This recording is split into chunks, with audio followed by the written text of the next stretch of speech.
Have you ever felt like you were losing yourself? Maybe in a relationship, a career, or just the endless noise of life?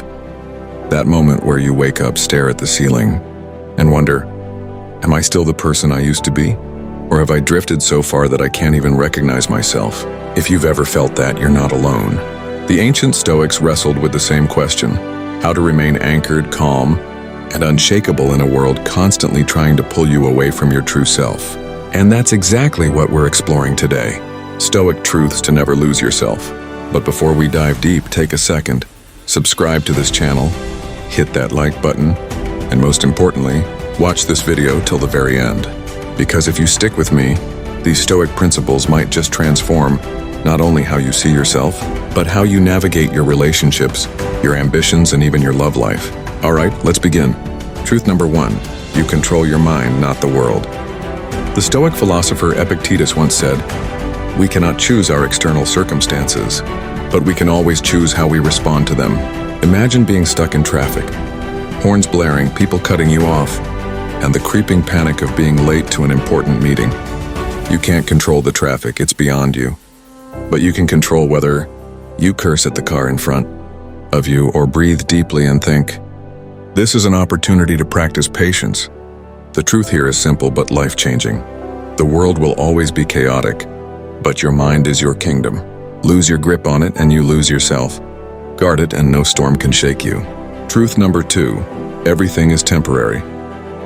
Marcus Aurelius, the Roman emperor and Stoic philosopher, reminded himself constantly, all is ephemeral, both memory and the object of memory.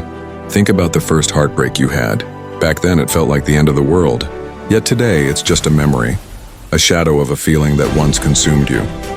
The Stoics teach us that nothing, no pain, no joy, no success, no failure lasts forever. When you forget this truth, you cling too tightly, and in that clinging, you lose yourself. But when you remember impermanence, you move through life with grace, letting go when it's time to let go. Truth number 3, focus on virtue, not approval. Picture this, you're posting something on social media.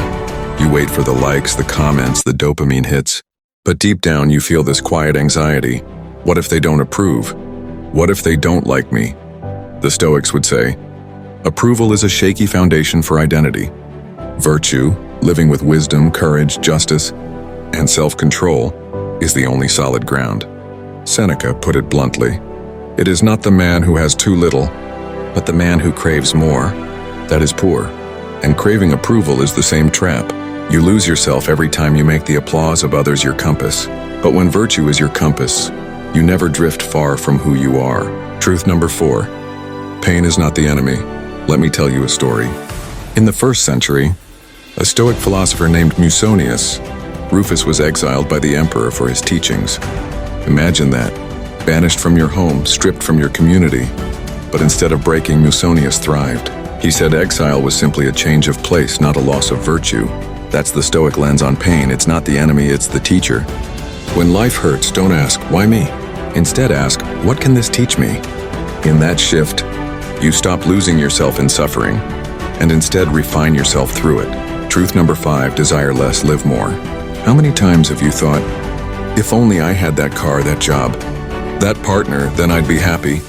And then, when you finally got what you wanted, the happiness faded quicker than you expected. The Stoics warned us about this trap. Epictetus said, wealth consists not in having great possessions, but in having few wants. When your desires run wild, they control you. You lose yourself chasing things that will never fill the void. But when you train yourself to desire less, suddenly, freedom rushes in. You live more fully because you're not enslaved to the endless cycle of more.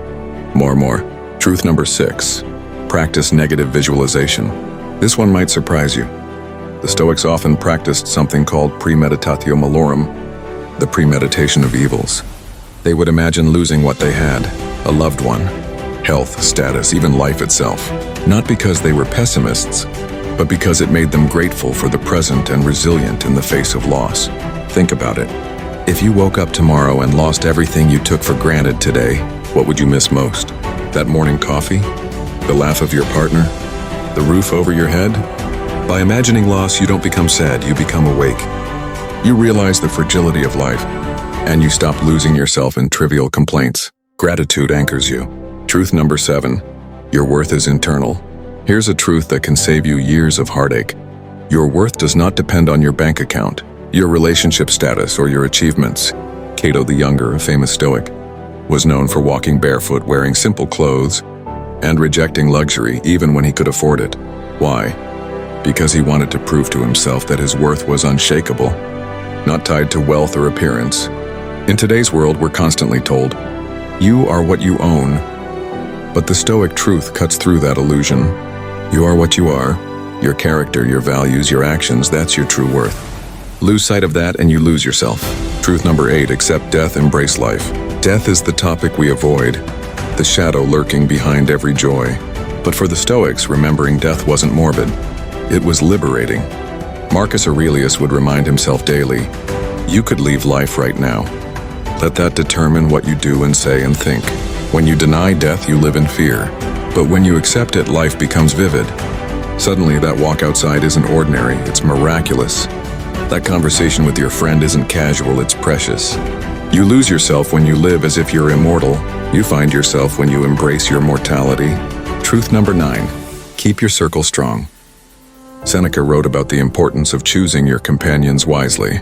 He said, associate with people who are likely to improve you. Think about it. How often do we become mirrors of the people around us?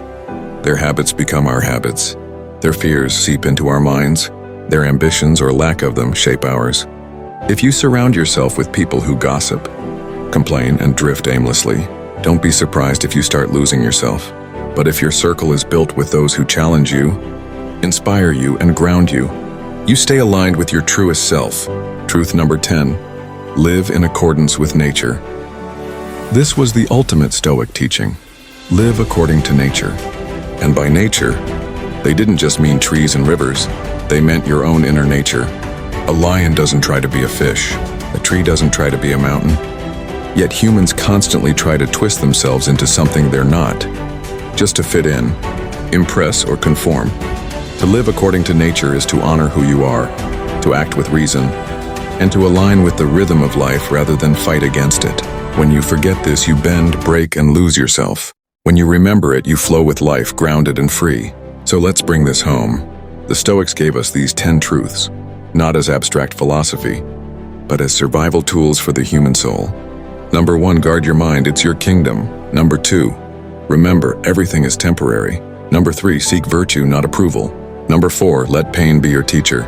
Number 5, desire less, live more. Number 6, practice negative visualization. Number 7, root your worth internally. Number 8, accept death to embrace life. Number 9, build a strong circle. Number 10, live in accordance with nature.